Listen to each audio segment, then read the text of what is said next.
Hi, everybody. This is Harriet Nelson. Here's a word of advice to all mothers. Do you have trouble getting your boys to come to lunch on time? Well, here's something that works great at our house. David, Ricky, first call for lunch. We're having Heinz cream of tomato soup.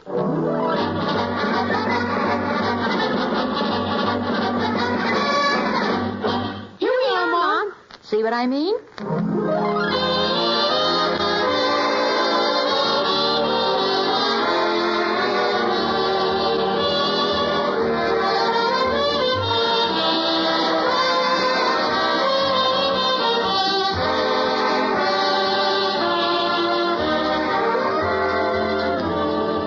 It's good because it's Heinz. The H.J. Heinz Company, makers of 57 varieties of fine foods for over 80 years, present the amusing transcribed adventures of Ozzie and Harriet, starring the entire Nelson family, Ozzie, Harriet, David, and Ricky.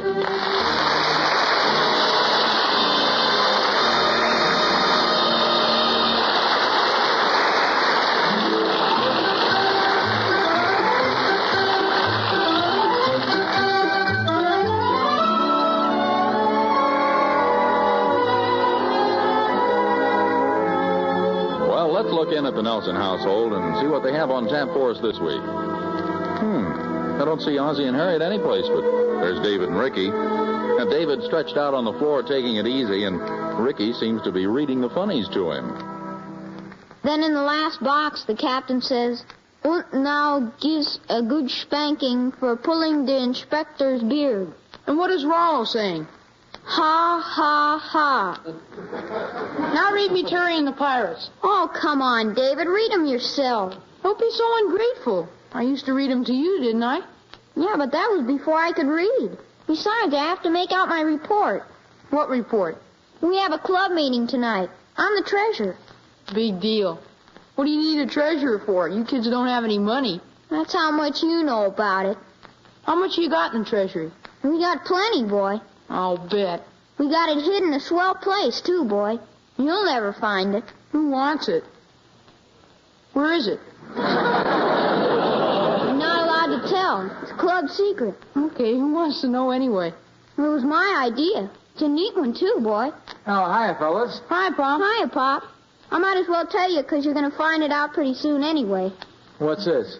Well, I'm treasurer of our club. Big deal. Oh, good for you. I'm the only treasurer, too. The only treasurer? How many presidents do you have? 8. 8 presidents? Sure. And 6 vice presidents, 4 secretaries, and 2 ghoulies. What are ghoulies? Well, it's a thing we made up. When we got through with the election, there were 2 members that weren't elected to anything. So we made up that they were ghoulies. Oh, that sounds like a good idea. Every member of the club's an officer, huh? Yeah, but I'm the only treasurer. Well, that's quite an honor. Thanks, Pop. I'd rather be a ghoulie. I don't know about that, David. Being treasurer of a club's a big responsibility. Oh, Pop. Yes, it is. Shows that the other members of Ricky's club have a great deal of respect for him. Means that they trust him and consider him better qualified than anybody else for the responsibility of the position. And besides, nobody else wanted the job. Hey, you fellas had better hurry up. Okay, Mom. Come on, moneybags. Okay, David. Cut the shoving. So long. So long. Bye, boys. Goodbye, boys. What was the big discussion about? Yeah, Rick was telling me about some club he's in. Seems they've elected him treasurer. Oh, speaking of treasurer, I have to run downtown for a few things. Do you have any money? Money? Yeah, let's see.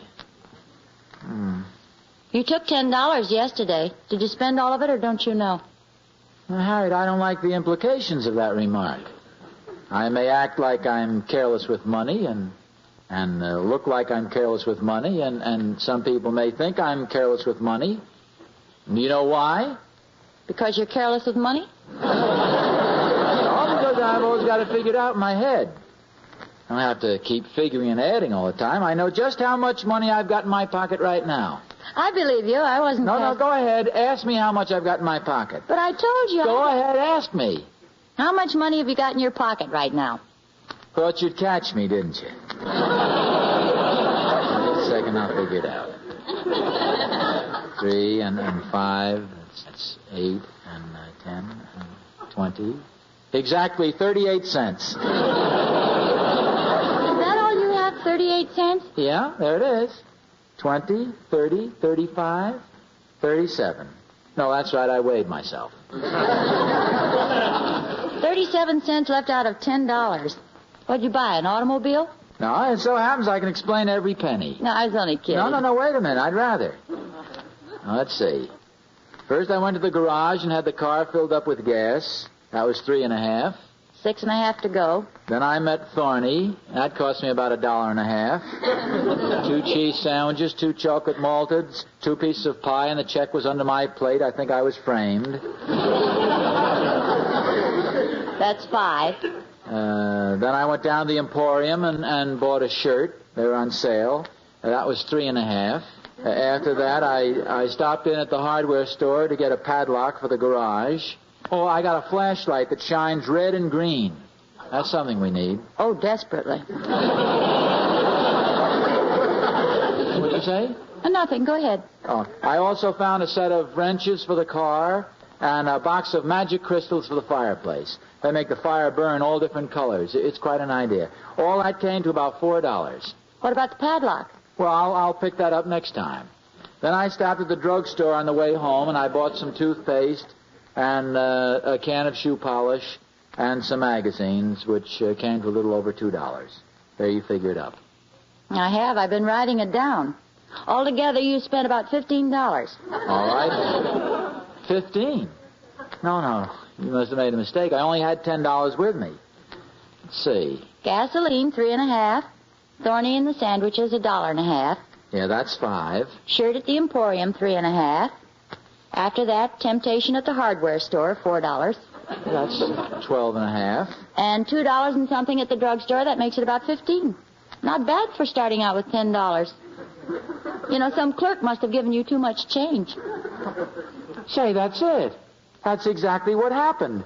The girl at the Emporium gave me $5 too much change when I bought the shirt. How do you know? Well, I remember now. I gave her a $5 bill, and she gave me change for a 10. She was very busy, and she was waiting on 2 or 3 customers at the same time. Are you sure? I'm positive. In fact, I remember looking at my wallet and thinking I had too much money at the time. How about that? Gave me change for a 10 instead of a 5. Well, I'm going downtown now. Why don't you go with me, and you can stop in and return the $5. Right now, you mean? It'll save a trip later. Well, okay. The only thing, though... I know, it isn't easy. We just have to remember it isn't our money. Yes, I realize that. It's just... Just what? Do you have $5?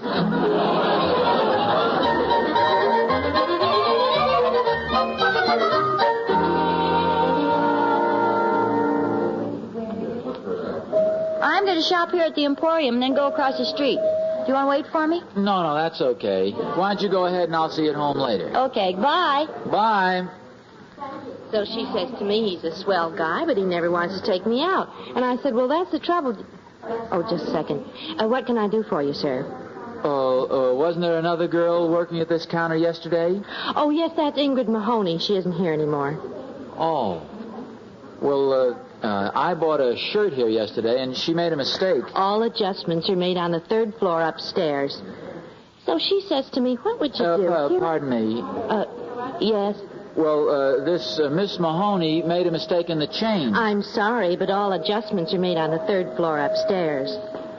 So she says to me, what would you do if you were me? Here she's going steady with this fella who won't take her out, and another fella's dying to take her out. So what's she going to do? Tell her to go upstairs.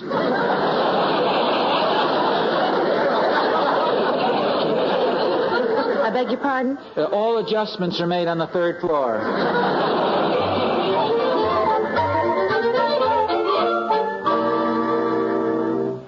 How do you do, sir? How do you do? Is this the adjustment office? Yes, it is. Won't you sit down? Oh, thank you.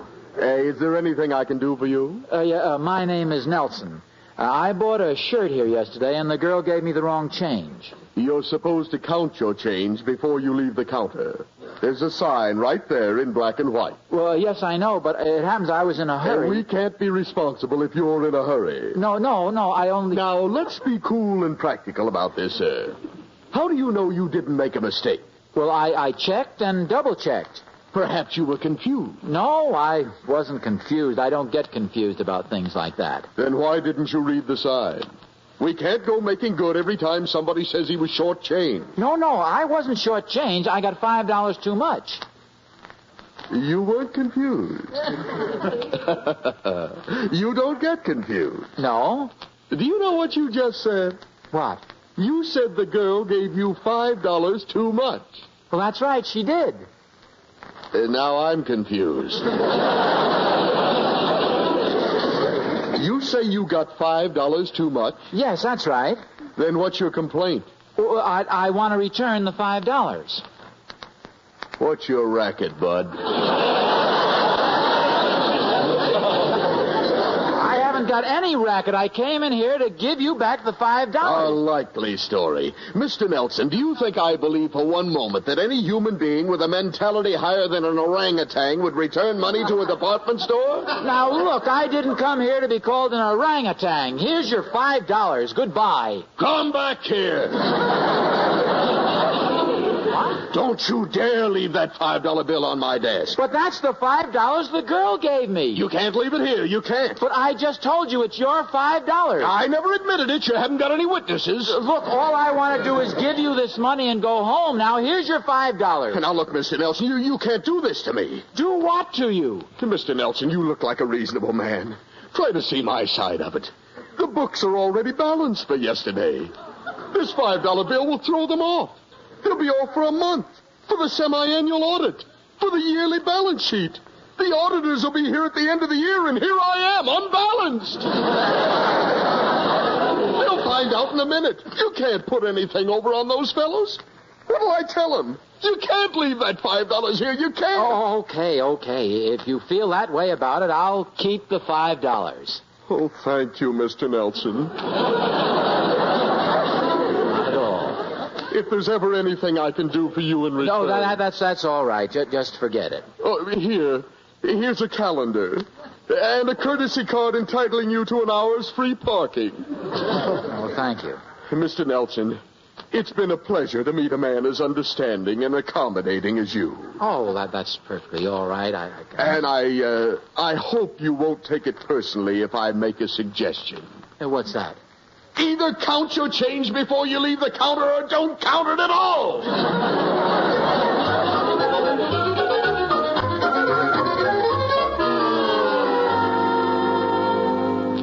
So I took the $5 and came home. That's the silliest thing I ever heard of. I argued with the man. I pleaded with him. After all, you can't force a man to accept money if he doesn't want to take it. He said it would mix up their accounting system. I even laid it on his desk, and he threw it right back at me. Oh, here's a calendar he gave me. But why didn't you give the $5 to the girl who made the mistake originally? Oh, didn't I tell you? She doesn't work there anymore. This is kind of a cute calendar at that. Isn't it a shame? This November isn't bad. Imagine skiing in a costume like that. Firing a girl just because she gave you the wrong change. Oh, say, that never occurred to me. You think she was fired? Well, she was there yesterday, and she gave you $5 too much change, and she's not working there today. Oh, gee. Poor girl. Well, Harriet, it isn't my fault. Oh, I know it. It's just a shame, that's all. Hi, Pop. Hi, Mom. Hello, boys. Hello, boys. Something wrong, Pop? No, nothing really, David. Well, some girl in a department store made a mistake and gave your father too much change, and she got fired for it. Golly. Poor girl. Poor girl. Well, it wasn't my fault. Well, of course not, dear. How could you help it? Sure, how could you help it? Why didn't you count your change?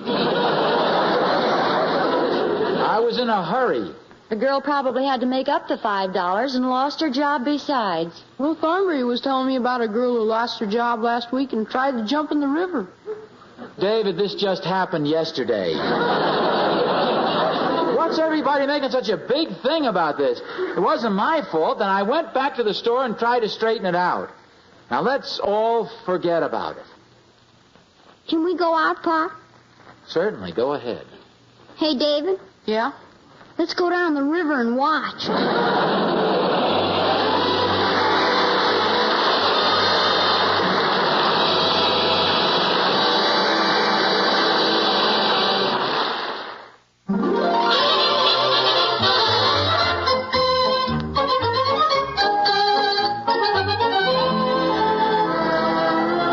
And now let's see what's going on with Ozzie and Harriet.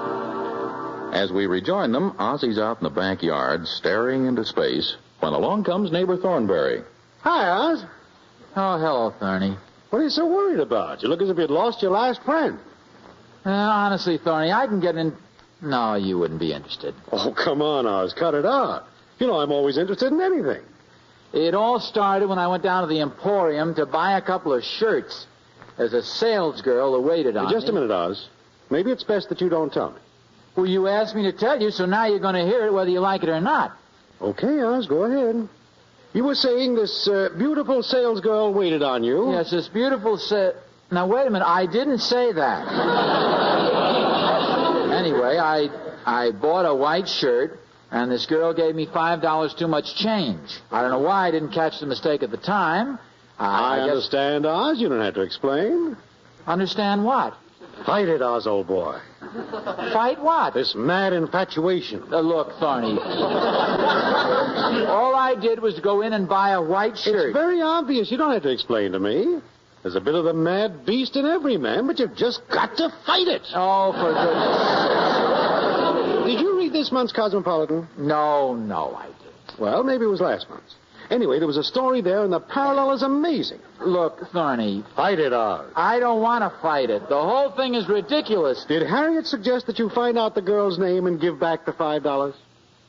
No, she didn't. There you are. Where am I? Well, she understands. She sees the danger. Oz, we got to face it. Ever since the beginning of time, women have had intuition about these things. Now, you take this story I was reading in the American Weekly. No, it was Cosmopolitan. No, this was a different one. It seems there was this girl and this man... Now, Thorny, wait a minute, will you please? Before you change the subject, you really think that Harriet might be a little, you really think so? Well, if she didn't, wouldn't she be the first to suggest that you find out where this girl lives and take the money over to her? Well, she'd come right out and say... Ozzie. Yes? Oh, hello, Thorny. Ozzie, I've just been thinking this thing over. Why don't you find out where this girl lives and take the money over to her? Well, that's a wonderful idea, Harriet. Only thing is you just set women's intuition back 2,000 years. I can't understand it. Well, don't look so disappointed, Thorny. Fight it, old boy. Fight it.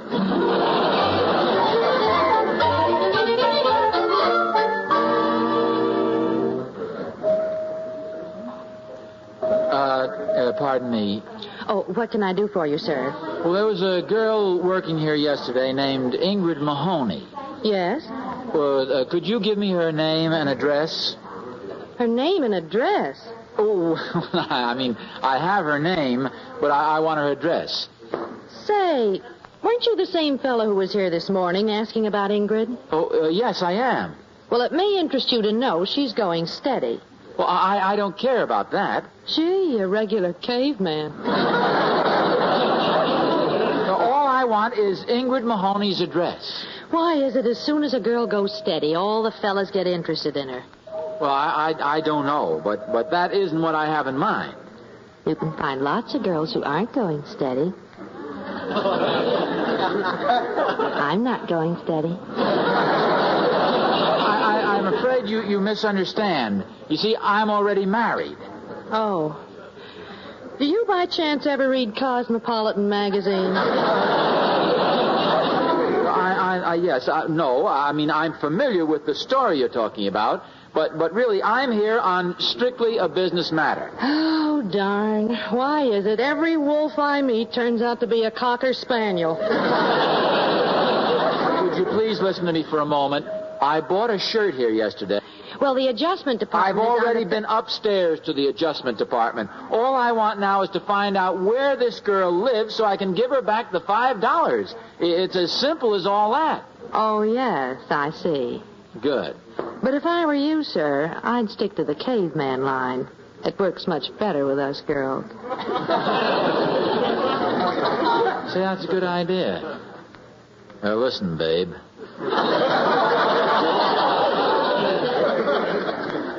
You got Ingrid Mahoney's address? Oh, yes, sir. Give it to me.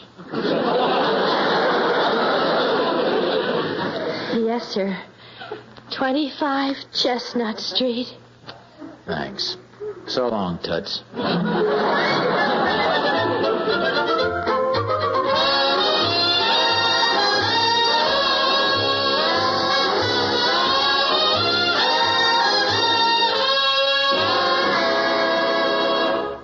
Hyman, you're so big and strong. That's why I love you, Hyman. Say you love me again, Ingrid. I love you, Hyman. Say it again. I love you, Hyman. Say it again. I love you, Hyman. I don't believe it.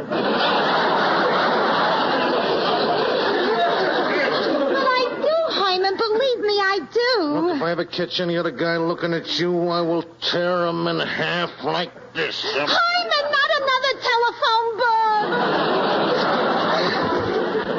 book. You see, I love you more than anything. Honest, I do. Well, I'm very flattered to be sure, but I wish you would control your jealousy, Hyman. It's getting to be very embarrassing. I can't help being jealous of you. You know that, Ingrid. If only I could submerge my physical side. But it's no use. When I see another man interested in you, I just go... Hyman, please, not the classified. Oh, Hyman. Who could that be? Quite sure I don't know. Come in, the door is open. I beg your pardon. Is Miss Ingrid Mahone... Oh, there you are. Ingrid, what is the meaning of this? Honest, Hyman, I never seen him before. Oh, yes, don't you remember me from the store yesterday? The 33 sleeve, 16 neck? Down, Hyman.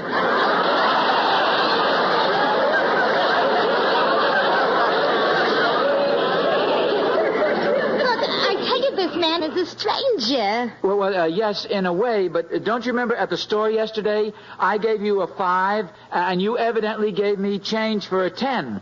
Weren't you $5 short in your accounts? I was no such a thing. Are you sure? Well, naturally I'm sure. And now, if you don't mind, you have made Hyman cry. Now, please believe me, Herman.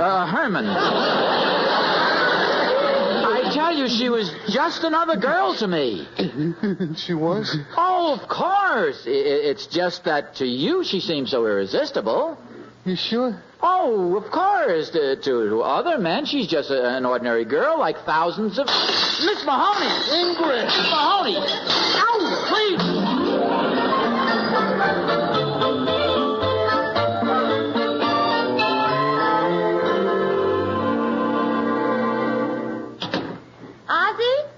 Yeah? Well, what happened? Well, I couldn't force the $5 on her. She says she doesn't remember me and she doesn't know anything about any shortage. Well, that's funny. How could $5 mysteriously pop into your wallet? Ozzie, what's that under your arm? It's a box of candy for you. Oh, thank you, dear. Yeah, I had to chase all over town to find one that cost exactly $5. I figured it's $5 found money, and I might as well blow it in on my best girlfriend. Oh, what a lovely thought, dear. Oh, soft centers. Isn't that lucky? Your favorite kind. Oh, they're good, too. Oh, yes. Ricky told me to remind you that his club is meeting here today. Are you a member or something? Oh, no. You know how kids are. If it's important to him, he thinks it's important to everybody.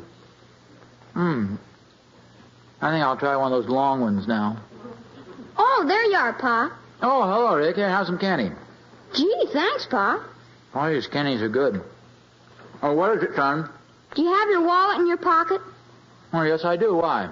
Remember I told you I was the club treasurer? Yeah. What about it? We have $5 in the treasury, and I put it in your wallet so I wouldn't lose it. Can I have it back now?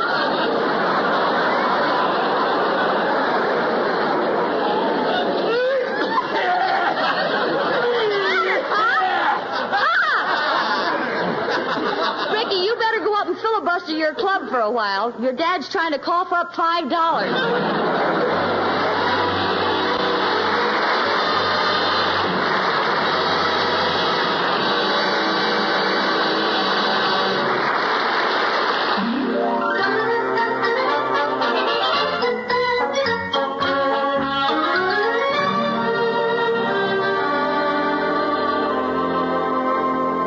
Well, Rick, we sure got that $5 just in time, didn't we? We sure did. The fellows were getting tired listening to me stalling them off.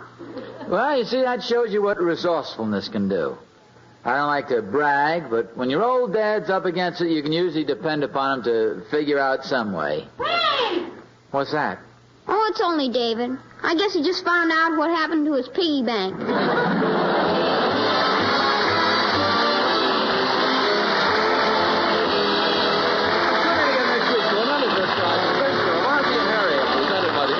Heinz Company, and starring Ozzie Nelson and Harriet Hilliard. And remember, Heinz soups are condensed. You get twice as much soup by adding an equal part of milk or water. That suits me fine. Me too. I like a lot, boys. Appearing in support of Ozzie and Harriet were their two sons, David and Ricky Nelson, John Brown, Sarah Berner, Sheldon Leonard, Paula Winslow, Frank Nelson, and yours truly, Vern Smith. Original music was composed and conducted by Billy May. So long, folks. This is Ozzie saying goodnight for the 4 Nelsons and the 57 varieties.